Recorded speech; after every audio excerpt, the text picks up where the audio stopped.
individually, the present administration is coming to an end, with incumbent ministers handing over to their permanent secretaries.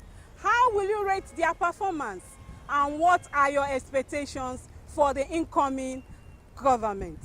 Join me as we hear from Nigerians. Charity Nwakudu, reporting for the Sun TV. So how will you rate the performance of the outgoing ministers? The outgoing ministers are really fellows.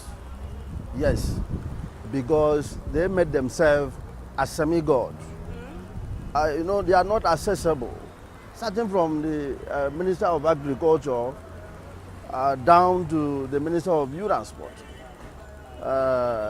You can't access them. Even if you have a vital thing to discuss with them on the national, something that will bring development, you can't meet with them.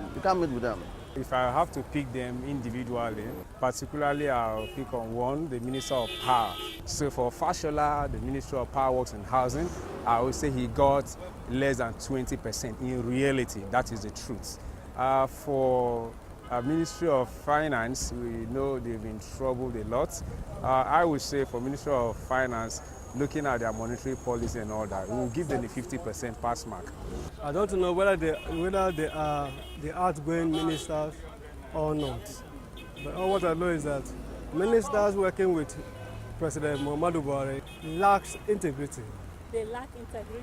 Yes, very, very. Because instead of them to encourage and or support the President Muhammadu Buhari in the fight against corruption, they now admitted corruption. In spite of all difficulties, some of them have performed, some of them did not perform. And I would say that the non-performance of some of them is due to lack of money. When you make a budget as a minister for your ministry, and you didn't get allocation to be able to execute the project you projected, there is nothing you can do. Are you trying to say that there were no allocations?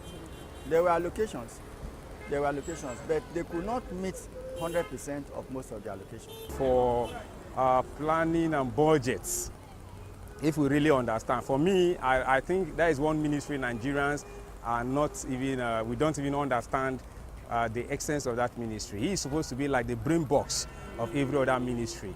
So for me, the issue of you understanding what the Ministry of Budget and Planning is all about, we say for me is like a fulcrum where other ministries hang upon. So if other ministries are failing, it's because we are not even getting it right with budget and planning. So in that regard, I'll give him 35%. The Ministry of Youth, Sports and Youth Development, nothing much. If I will ask you, the reporter, have you really seen anything meaningful or major that you say this ministry did in 4 years?